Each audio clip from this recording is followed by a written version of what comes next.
listening to Art of Citizenry Podcast. I'm your host, Manpreet Kaur Kalra. Today, I'm joined by author Elaine U in conversation about her new novel, Teo's Durumi, and how her space opera duology pushes back against Techno-Orientalism, weaving cultural history, diaspora, and memory into a future often imagined without it. Together, we explore how her work contends with capitalism, colonialism, and identity, and why using our unique lens in art matters now more than ever. Welcome, and thank you for joining me, Elaine. Thank you so much. I'm so excited to be here. It's really an honor to be able to have this conversation as someone who's had the pleasure and joy of being able to follow your work over the years. This is really a special conversation for me personally. So let's dive in and start with your new book. Your book closes out your duology by grappling with identity, grief, and loyalty against a backdrop of lunar politics.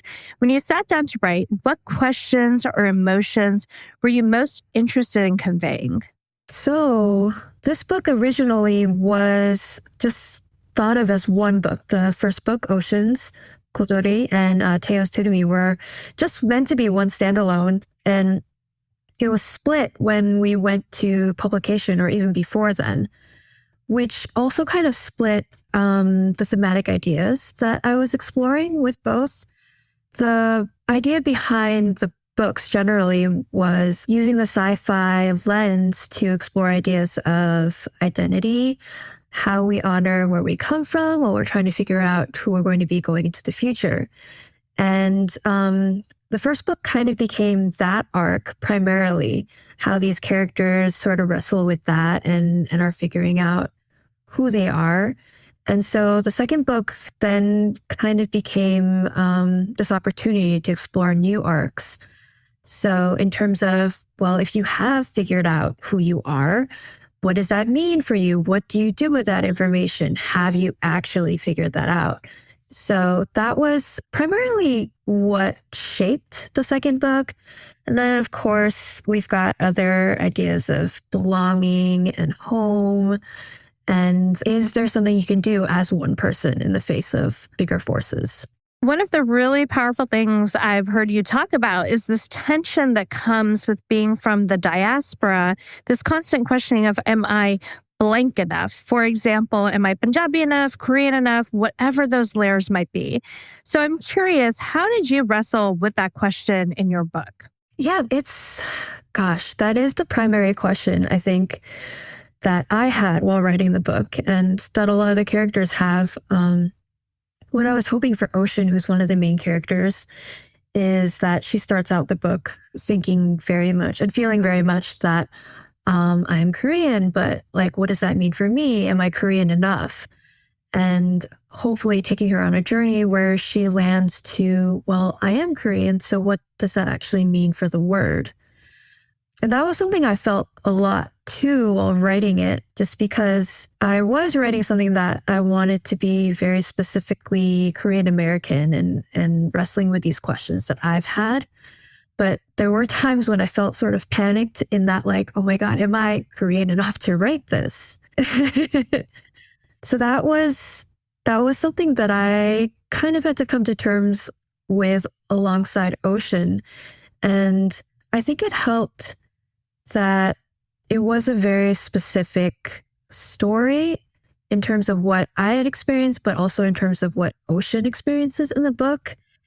And that freed me from feeling like I had to represent like all of Korea in this book.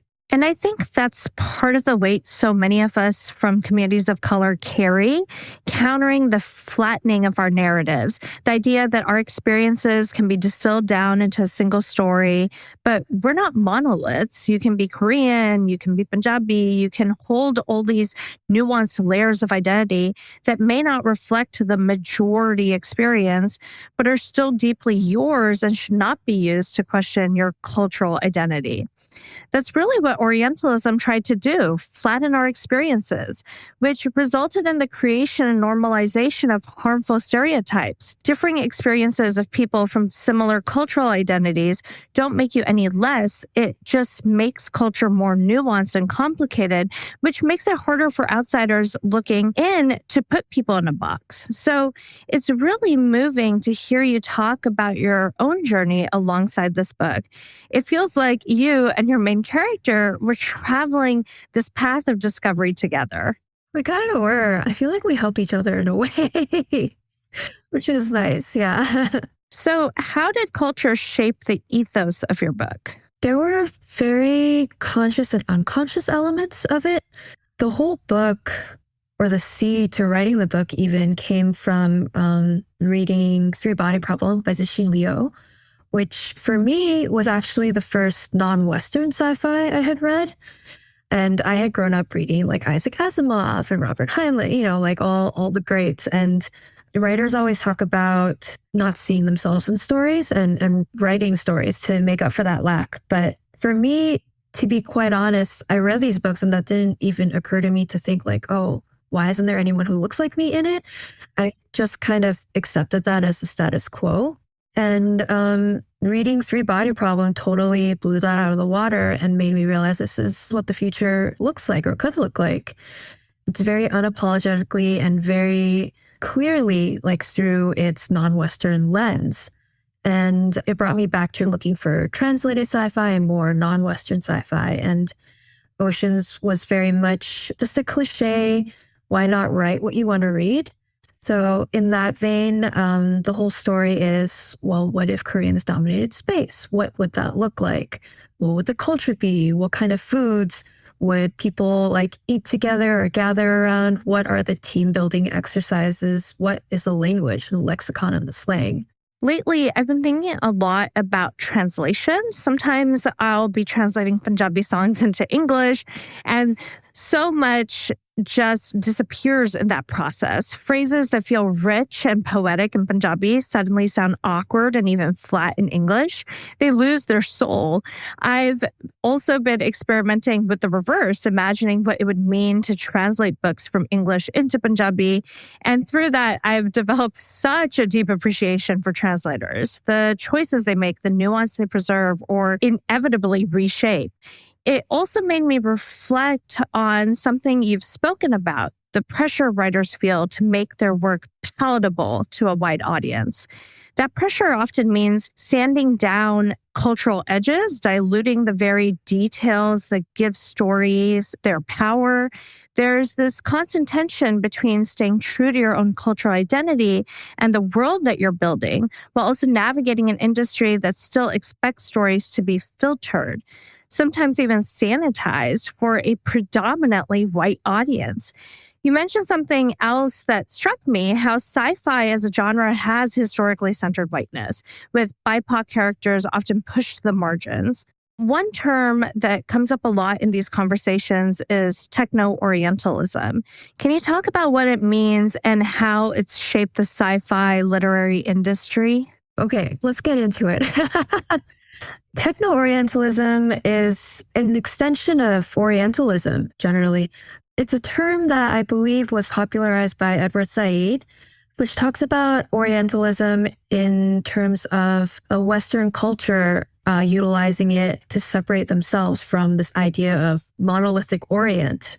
And these ideas were inherently based on this feeling of Western superiority, of separating out these other cultures, and based also, I think, inevitably around colonialism and the exoticism, I would say, of these other cultures. And so Techno-Orientalism is that only, as it sounds, make it technological. And a lot of these feelings have kind of stemmed from these Western anxieties over possible Asian supremacy or economic dominance.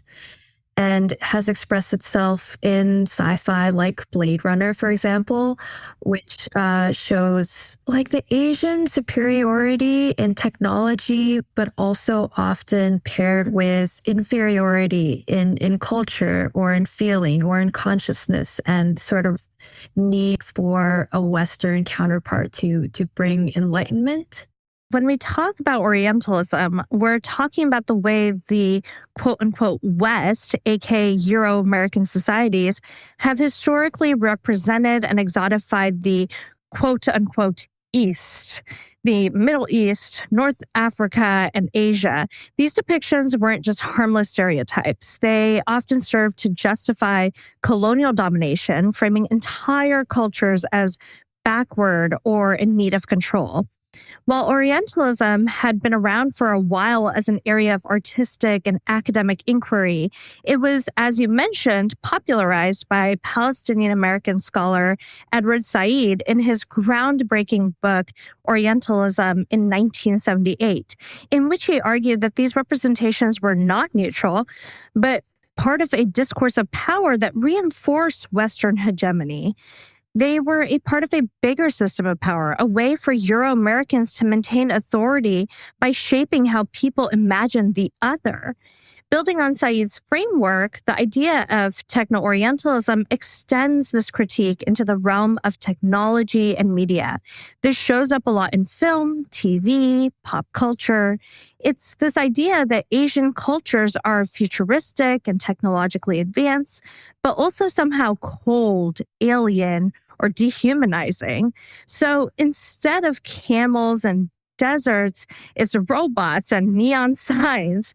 What stays the same, though, is the sense of othering. It's still about using images of Asia to project Western fears and fantasies, just updated for the age of technology. So on one hand, Asians are often portrayed as technologically advanced, yet at the same time, these very depictions undercut intellectual depth, casting Asian societies as robotic, soulless, or incapable of creativity. In this framing, the West positions itself as the source of higher consciousness, humanism, and moral leadership, stereotyping that while Asia may churn out gadgets and efficient systems, it still supposedly needs Western enlightenment to unlock real progress. This contradiction is important because it doesn't just live in pop culture, it echoes in policy, economics, and education. The image of Asians as both simultaneously brilliant and savage reinforces the idea that Western intervention or guidance is necessary. It's the same old colonial logic, dressed up for a world of microchips and AI. It all makes me think about how sci-fi often paints with these really broad brushstrokes, and at its core, it feels like it is fueled from a place of fear of others having power, of non-Euro-American cultures shaping the future on their own terms. Yeah, I agree. I think that's why a lot of the sci-fi that has Asian technological dominance are dystopians. It's like, wow, look at what could happen if they do lead the way, which is unfortunately a lot of sci-fi, I think, how it depicts it. Absolutely. It feels like Techno-Orientalism has profoundly shaped sci-fi literature by framing Asian cultures and identities through a distorted lens that ties technological advancement to cultural alienation or primitiveness. It makes me think about cyberpunk, a sci-fi subgenre categorized by an overarching theme of high-tech, low-life. At a super high level, cyberpunk blends high-tech futures with gritty, often dystopian societies, exploring the collision of advanced technology, corporate power, and its oppressive impact on the margins of society. In many classic cyberpunk works, Asian aesthetics, neon signs, crowded cityscapes, fragments of language are used as exotic backdrops to signal futurism, while actual Asian characters are sidelined or reduced to stereotypes. This trope positions, quote, the East as both hyper-technological and strangely dehumanized, reinforcing Western anxieties about globalization, migration, and shifting power. As a result, BIPOC characters often appear as supporting figures in worlds that borrow heavily from their cultures without granting them any narrative agency. Which is why I think your book serves such a powerful purpose in the sci-fi literary landscape. How do you resist genre conventions that might lean towards Techno-Orientalism? I think a lot of that Techno-Orientalism is about those broad strokes. So the world building was very specifically Korean dominated, but then you have these very individual stories and character studies that underlay that. And I think that going hand in hand is really what contradicted the usual tropes. Yeah, so I'm curious, when you were shaping your characters, how did you think about language? Specifically, how did you navigate that tension between making your writing accessible to a broad audience while staying true to the world you wanted to create? Yeah, it's such an ongoing question for any book in terms of world building and what brings readers into it or what has the potential to knock readers out of it. And there's a whole range of different ways you can approach that because, there's a whole different range of readers too. And the thing that came first was creating a world that made sense. Yes, I did try to provide context for a lot of the Korean words, but that wasn't the most important thing to me. The most important thing was if this character is in this situation, does it make sense for a definition to be provided? Usually not. I think one of the things that kind of takes me out of books is when I read like, hey, let's go, 가자, 가자, like juxtaposing the foreign word alongside its definition. Like no one really talks like that. It's either one or the other. And I think I took the fact that it was in a sci-fi genre as giving me a little more freedom because I feel like the genre, sci-fi and fantasy genre in general, you're encountering words that you don't know, places that you don't know, foods that you've never heard of. And I was letting Korean piggyback onto that in terms of like, well, I feel like people should and hopefully are a little more okay with seeing these words that they might be unfamiliar with because it isn't a genre where people are familiar with that feeling. And then hand in hand with that too was the idea that if people do feel a little confused or a little outside of the language that they're looking at, honestly, that's how Ocean feels too. And there was like a relatability there because she's Korean, but she feels very much outside of the culture. I really love the way that you frame that because it flips the expectation. Instead of forcing every word or cultural detail into a neat definition for the reader, you're inviting them to sit in the same space of not knowing that your character inhabits. It feels like you're saying, trust the story, trust the world. And in doing so, you're also honoring the authenticity of the language and culture without sanding it down. So at the heart of your books are questions of power, ownership, and who gets to define belonging, whether it's corporations, empires, or even chosen families. How did your exploration of capitalism and colonialism shape the character arcs? The story really explores these power balances and imbalances that have come as a result of space travel, which has brought people together. The idea in the book is that space was what brought or united North and South Korea, but you still have corporations that are colonizing planets and taking advantage and exploiting people.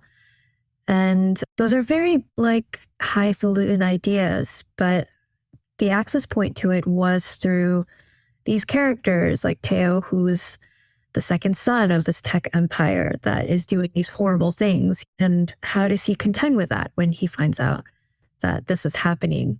There's murder and conspiracy that come out of the consequences of what happens when a tech empire decides to exploit the planet's resources, but also its people for profit to get ahead. And what that means for the people that it harms, but also for those that kind of are both willfully and actually ignorant of these things happening. And so the book is about these like power struggles, but it's also largely about empathy and about being sensitive to the plight of others. I mean, your work really does interrogate themes of capitalism, colonialism, caste, and identity formation. How do you see science fiction as a vehicle to explore and critique these systems of power? A lot of genre fiction, I think, is very powerful in dissecting and interrogating these questions that are very relevant in present times. And it's useful in a lot of ways to recontextualize the questions and the things that we're struggling with, because I think it helps to see it in other contexts, but also because people who are coming to it might not have these preconceived or unconscious biases when they're seeing it this way. A lot of sci-fi takes place in the future, but is very much concerned with what's happening in the present. And also, I think as the sci-fi setting like goes farther into space or encounters alien species, it's really getting to the root of what makes us human. I really love that because it really speaks to what makes literature as a whole so powerful. It gives us a space to grapple with these really big, complex systems and questions in ways that don't feel didactic or heavy-handed. Instead of explaining it, as you said, recontextualizes, painting a picture that lets readers step into an unfamiliar world and come to their own understanding. It's effectively holding a mirror to our world while opening up a new way of seeing it. Yeah, we always talk about how literature is great because it takes you into another person's experience, which I think is very important. But on the flip side of that, it not only takes you into another person's experience, I think it does this great thing of making yourself not the main character and having to consider other experiences. Absolutely. I suppose then, do you feel a sense of responsibility as a writer to be a cultural representative and counter the tropes that you see so frequently in literature? I'm always just trying to write a story that's true to itself. And as we've talked about, it's impossible, but also, I think, not arrogant, something like that, to think that you can write a book that does all of that, I guess. There's a line in the first book where a character does something, she's like, oh, I would never burden you with the expectation that you represent all of your culture. Yeah. And then Haven, whom she's talking about, is like, I'm glad because I don't think I should represent my culture, but at the same time, like, I'm vaguely insulted because does this mean like you don't think I'm good enough to do that? So there's that like sort of tension there too. I think what I'm doing is writing an individual, hopefully true story that will be either a stepping stone for other writers that come after me to write their own personal stories, or just be a part of a varied and hopefully very numerous path or wall of stories and stones. Yeah, that pressure to feel like you're representing an entire community is something so many communities of color know so deeply. It's that unspoken vigilance, like don't mess up because you're carrying all of us with you. That's such a heavy weight for any one person to bear. And especially in the diaspora, in spaces where we're not seen as the default narrative, that pressure can feel even more intense. It's as if every story has to stand in for the collective, when in reality, our experiences are far too nuanced for that. It's just not sustainable. That said, I do want to talk a bit about your journey. So you have a fascinating background as a musician and film critic. How do those artistic practices show up in the way you approach storytelling on the page? It's not so much the performing of music that's similar to writing, but I think playing music or performing music is most similar to translation. And you were talking about like translating and like getting things on the page and connecting with readers and audience members, which I think is a lot of what music is, because there's creativity and your own artistic expression, but a lot of it is thinking about the composer and what they desired and the context of their writing and the times that they were in, and what you need to do to convey that and make it accessible for the audience members. Music and poetry are similar too, I think, in terms of the importance of space and silence. So I think about that a lot too, how less is often more and how to utilize the less in writing. Over the years, I feel like I've come to really appreciate music as this universal language, not confined at all by borders. No matter the words, the rhythm, the beat, they connect people across cultures. In that sense, sometimes the language doesn't even matter. The emotion carries through.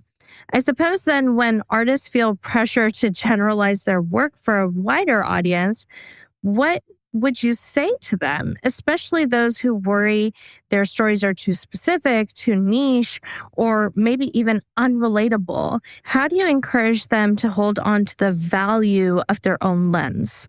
Yeah, gosh, that's the ongoing question, I think, in this day and age, but also in publishing and in a lot of like media. I feel like my advice is that specificity is your strength.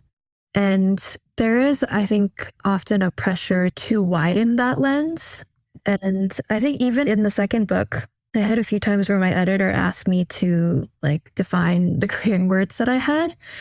But when you're an artist in any field, there are commonalities, no matter your specific experience. Like the search for belonging is a very common theme, or the search for love or identity, I think, even in its all gradations, is something that most people can relate to, like the coming of age and the struggling in the messy 20s and 30s, as we're wrestling with all of that.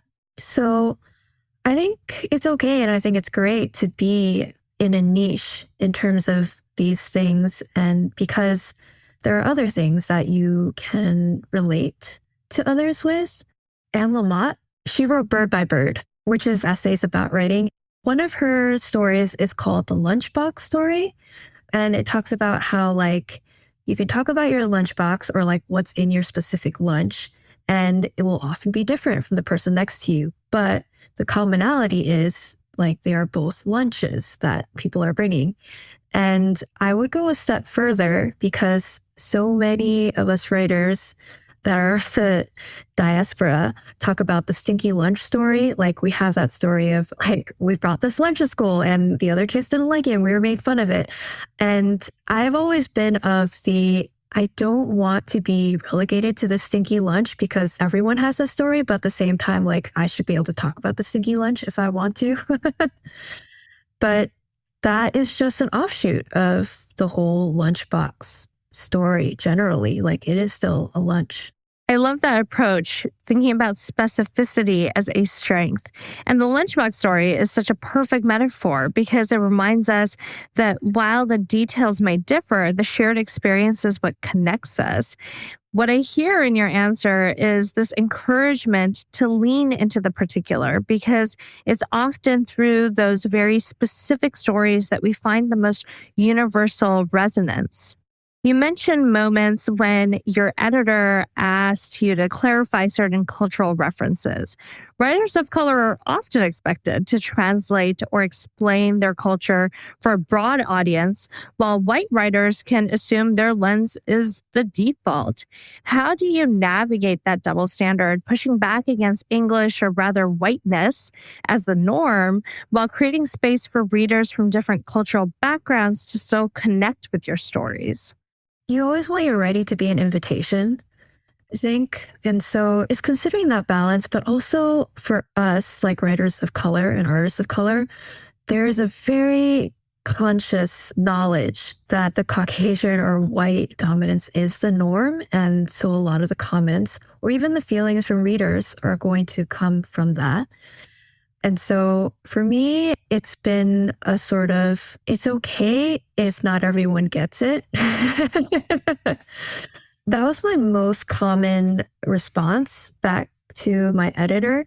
Not just in terms of like the Korean terminology either, or like the Korean words that were used, but also like the character motivation and stuff. It's okay if like not everyone gets it. And I just don't think everything should be on the page, whether it's like a cultural nuance or like defining the motivations. There are books of all sorts, but I think it's good to have books that trust your reader or invite them on this journey where there's a possibility for growth.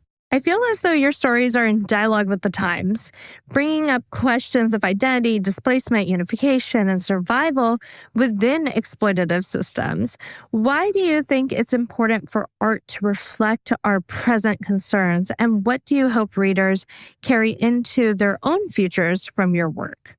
I think it's important for art to do that because it's an expression of our concerns and hopes, and a way for us to try and figure that out, but also to invite others to join us in that dialogue, which I think is really important. And my books do not have any answers, but I hope instill the idea that there's possibility and hope. One of the characters, Teo, he's very much like, I don't know what to do. I feel like I'm against this gargantuan machine and it has been going on for so long and I have no idea like what I can do in opposition of that. And other character says, well, what are you going to do about it? And he says, well, the important thing, I think, is to know that there is a solution, that it doesn't have to remain this way. And even if I don't know right now what that is, like there is a way forward. So I think there's a lot of different types of sci-fi and a lot of different books too. But these books particularly are more about the possibilities. Yeah, I feel like sci-fi in general is so often framed as a genre of innovation. There are even academic articles about how sci-fi shapes future innovation. But usually when we say innovation, people jump straight to technology as if that's the only lens. What I hear in your work, though, is a way of using sci-fi to also innovate how we think about the human experience. Yeah, gosh, yeah. A lot of it is innovation and a lot of it is about technological futures. And I feel like a lot of it is about like a forewarning, like, let's not do this, or like, gosh, what'll happen if this happens, sort of like this is a future we don't want to be running toward. But yeah, I think it is very much because we were talking about taking present concerns and recontextualizing them. So I think the innovation can also be in terms of getting us out of the cycle and recontextualizing sort of the hopelessness that we might feel about present concerns in terms of like authoritarian governments and the climate crises and just the overall hopelessness that can come from being completely at odds with people and not understanding like how we got here or how to fix it, like if it can be fixed. I love how you've redefined what innovation can mean, because so often we only associate it with technology, with things like the so-called AI revolution. But innovation can also be deeply human. It can be about shifting how we see the world, how we imagine our impact, how we connect with each other. So as we wrap up, I would love to ask, is there anything you'd like to leave our listeners with? Read everything, read outside your genre, even take some time to read something you might disagree with. I think it's good to consider other things and other people and open your worldview a bit. Hopefully, whatever you read will instill you with empathy for other people and for yourself as you're figuring out how to go forward.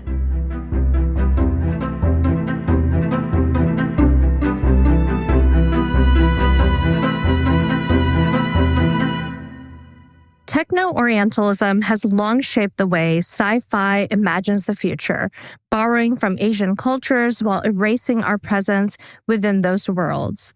Elaine's work pushes back against that erasure, reminding us that representation is not just about inclusion, but about the power to define what the future looks like at the most human level, when we challenge the global power structures we have come to see as the norm.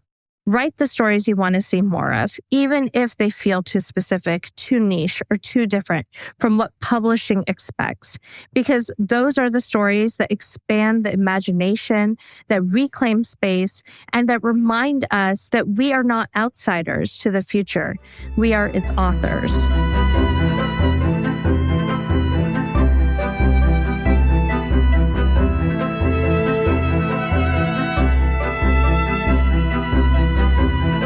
Thank you to Elaine U for joining me in conversation and welcoming us into the universe you have created through your books.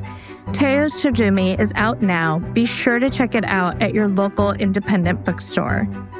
Art of Citizenry is entirely listener-supported. I truly hope you consider contributing to it by visiting artofcitizenry.com/support. Please remember to subscribe wherever you listen to podcasts and give it 5 stars.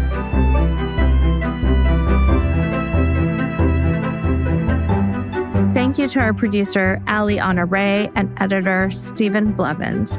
Original theme music by Katrina Zemrak.